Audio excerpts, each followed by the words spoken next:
zone.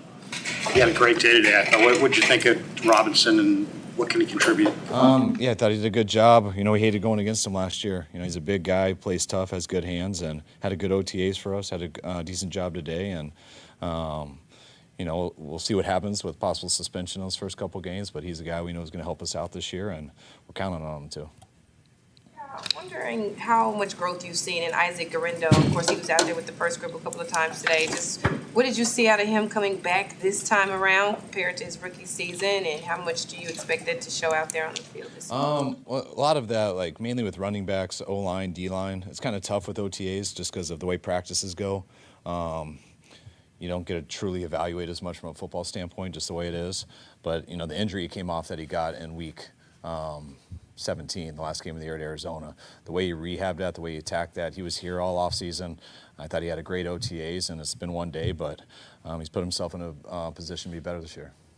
How will you use the new practice field? Will you rotate them? It's a work in progress. Today was my first time out there with that field, so it was the first time it was different for me in 9 years, and so I felt nauseous out there. I was dizzy the whole time.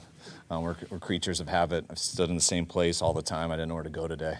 But we'll get used to it. We could rotate it and stuff. The cool thing is it's the first time, we got a full 120-yard field and got our first field goal in there. That's not that's stationary. So a lot more room and stuff, which is nicer, but it's a work in progress. I'm trying to not change everything after one day, so we're going to give it 3 days and see what to do next. On the kicking, in the past you've had one kicker kick one day and another kicker kick.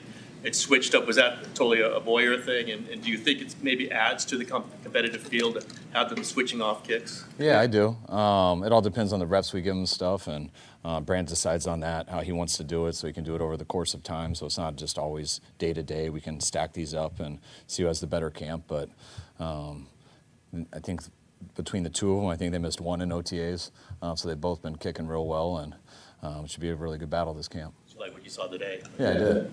Yeah.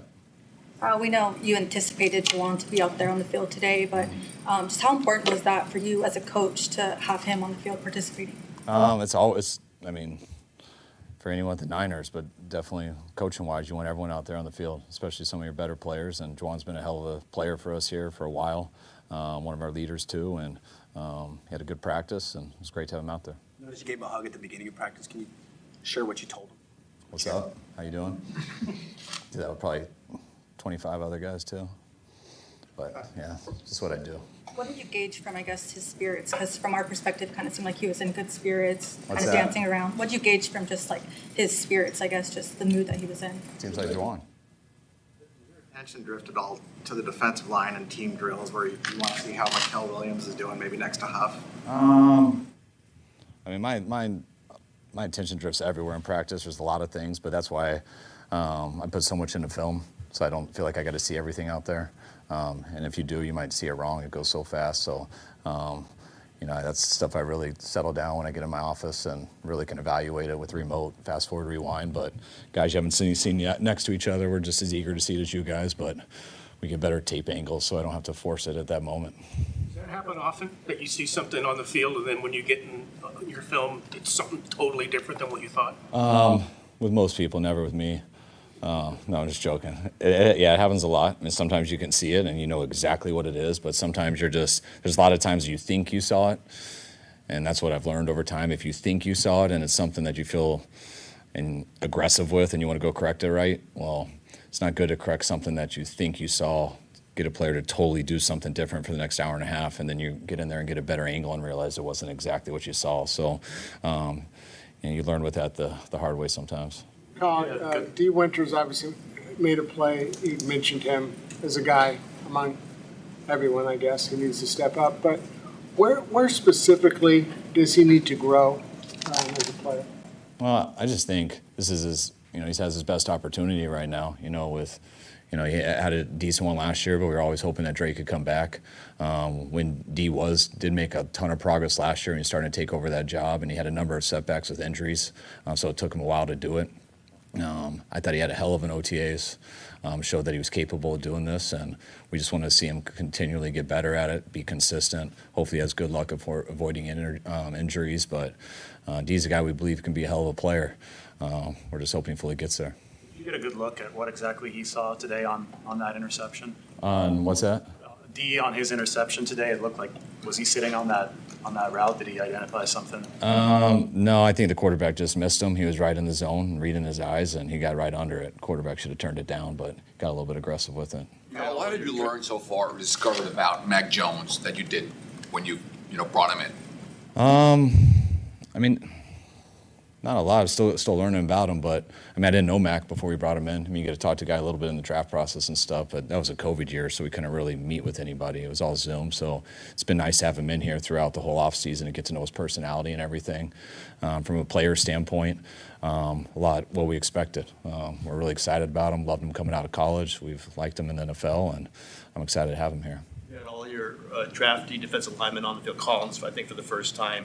Just do you notice the physical presence from that group, just having them out there together? Yes. I mean, we lost a lot of D linemen, and we had to add a lot of D linemen, and, they all weren't out there in OTAs, so, we knew they were in the building.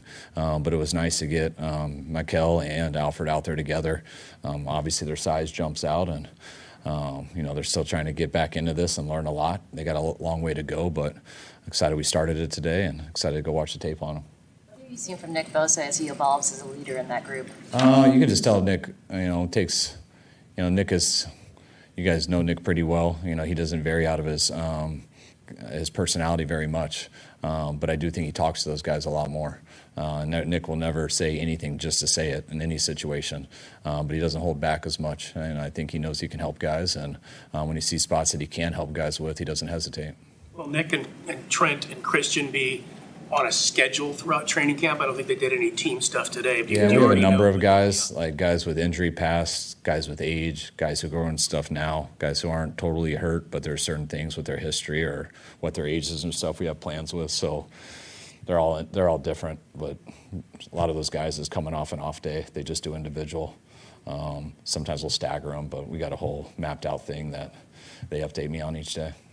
Kyle, what do you think of Equanimeous St Brown's first day in a 49er uniform? I mean, it was good to have him out there. I'll see more when we watch the film, but I've always liked him, and it was a good first day for him. How hard is it for a player to sign a deal one day and then be, on the field the very next brand new situation, and it's got to be tough to acclimate so quickly? Yeah, it is. I mean, that's why you hope there's some carryover from other places they've been, just terminology-wise. That's why you got a chance to a degree early on in camp, because most of the plays are scripted, so you're not just going out there and having to randomly know whatever comes out of our mouth.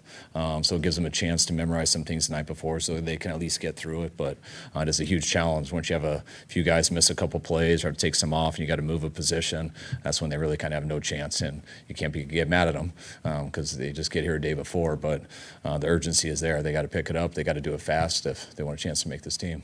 Coach, when it comes to Jauan Jennings, obviously you guys anticipated that he would be out there, but to have him out there, given, the history of the past few years, does that move the needle at all in the minds of the coaches with the kind of guy you have in Jauan Jennings and maybe wanting to give him what he wants because he wants to give you guys what you guys want? Yeah, I don't think we know Jauan and Jauan knows us. I think the other way makes it harder. But it's, I don't really compare things to other years and other people. People have plans. It's a business plan. It's usually a plan between a player and agent, and I see it happen all over the league. It's happened with us, and it's something that I try not to get too worked up about because there's not always much I can do about it. So I always try to recommend them to do what I think will help them the most, and I think Jauan's doing that. Kyle, at what point in the 40 days away do you get the itch to be back on this podium and get going for real? Never.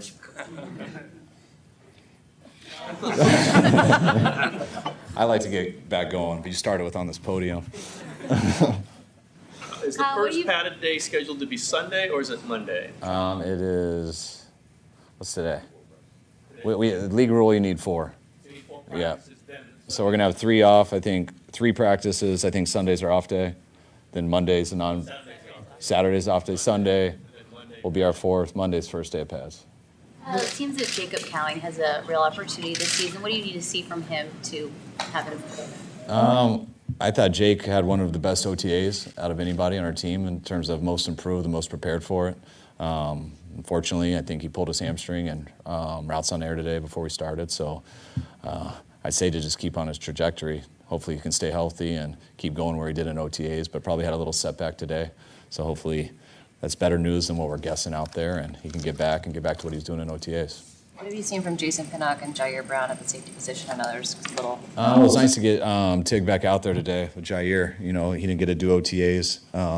I thought Pinnock had a real good OTAs. You know, it was our first time getting to know him and stuff, and got a lot of reps and stuff, especially with all those guys out. So it was cool to see Tig out there today with them, and excited to watch them work together on film. What is day one like for you? It's a little frustrating. Like I hate practicing without pads. It just worries me. So I just want to follow these rules, get to the pads, so like it's a little safer with protection and stuff. You have a chance to block people.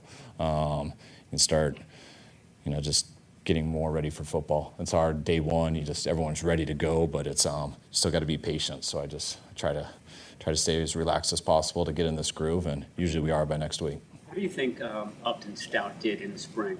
I thought I did a real good job, especially for a rookie coming in, just throwing him into the nickel roll.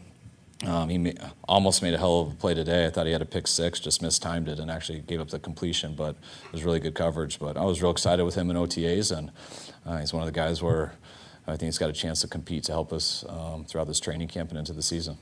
During the spring, Lenore mentioned, he likes playing that nickel, but it'd be tough for him to move off of it. How much into account do you take? Does that matter a lot when you're trying to figure this out? Maybe he does want us to be inside when they go three receivers? Yeah, we take all that into account. It's I do think it's hard on a guy to keep moving him. It's hard to play outside and inside and do that throughout the game. I do think Demo's really good at both.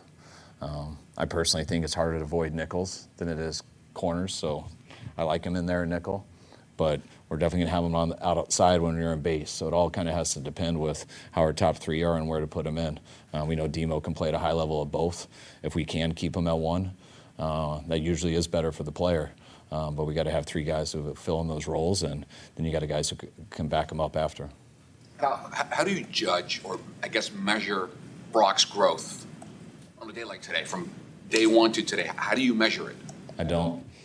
Day one, when he first got here today? No, yeah, from his first day here to like today, the player he is today. I mean, I wish I could give you a better answer, but it's too broad for me.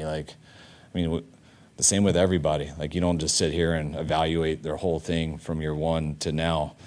You're writing a book to tell his whole career. It's everything's about being the best you can be. And so everything we have on is film, everything we do is work. When we practice and do stuff on air, we come in and review it. So it's just constant critique, evaluation, and trying to get better. That's why they need to get away from us sometimes. So I think it's important they get away from us for 40 days, because now they're going to hear us for 7 months. And you need guys who can take that, and that's why I love Brock. He's got the ability, but he's also made of the right stuff, that he's always pushing himself, is never satisfied, and he's going to not just do what we ask him to do, he's going to do as much as he can to get better. And that's why I like when he improves on things when he's away from us, and I like when we come back together and I can get to see him. I always feel he's a little stronger when he comes back, just from his body standpoint, from his throwing standpoint, and then we just evaluate each day as it goes. With Cowing's injury, do you need to sign another wide receiver? You don't have to, but we always would like to. Especially with some of the stuff I was telling you guys yesterday. So we got to look at the rest of the roster, but that's always what's tough when guys are on PUP, not just wideouts, but everybody, because you like to pretend it's a 90, but I think it's really like an 83 right now because they're PUP, and then when you get that, it goes to an 82. So you sign an extra receiver, what other position can we go short at? So that's stuff that we'll always be trying to figure out. What do you appreciate most about Kittle's leadership style? That he's there, always. Kittle is probably one of the most positive people I've ever been around, which I think can be really good. Sometimes I don't want him to be so positive when we're struggling, but I think it's a good balance with everything. That's who he is, and he's consistent with that. So I think guys look to that for him, but when it comes to leadership, the best thing is showing up and doing your job and doing it as good as you can every day, in terms of playing when you don't feel right, preparing, knowing your assignments, getting your body right in every situation. And I think everyone on our team knows Kittle's going to do all those things, and to me, that's the best type of leadership you can show. You dad advice to Christian? What's that? You give any dad advice to Christian, and did he look a little sleepier coming in today?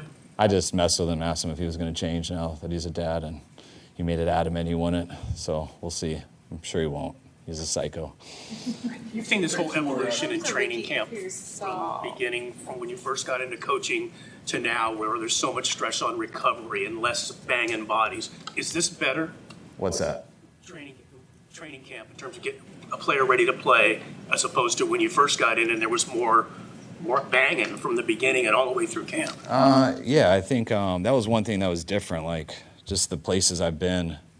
Not all of them, but most of the places I've been, and the philosophy that I developed by the places I've been, you know, we never did tackle anywhere. It was always shorter practices. Like we didn't have to change any of our rules with time or anything when they started to do rules for time, because some people were practicing for 4 hours. We didn't have to change much with our pads and stuff. To me, where we've gotten so much better is understanding like the output that people put in, the distance that they run, knowing when to shorten the length of things, knowing what type of practice to script when they've had a day off. You know, back in the day, you think guys had a day off and they recovered, and so that would be the harder day. When you're recovered and you're coming in, that's when the most injuries happen. That's why we always have a low day right after a day off. Our second day is always a high day of reps. Our third day is a medium. We do 40 reps on a Wednesday and a Thursday during the season. We're trying to build them to be prepared for the season, but we won't do 40 reps until, I believe it's our 12th practice versus Denver. And then we try to do that on our high day about 4 times, and we try to bring them back down so they can feel fresh again like they do right now, right before the season. But then they're ready to do 40 rep practices on a Wednesday and Thursday. So all that stuff to me is what we've gotten better at, just knowing how to do it. The rules and things, they've changed us in OTAs by not being able to fully practice football. But in terms of changing our practice, it hasn't much. We've kind of always been like that. When it comes to Ricky out there, he was, especially towards the end of practice, he was getting some work in, and I don't think he was going full speed, but close to it, or maybe somewhere around in that ballpark. How encouraging is it to see that? And if you could kind of give an update on where is he in the process, being that he's on the PUP list, but he looks pretty active. Ricky is someone that, I mean, if this was probably a few years ago, we would have practiced him today.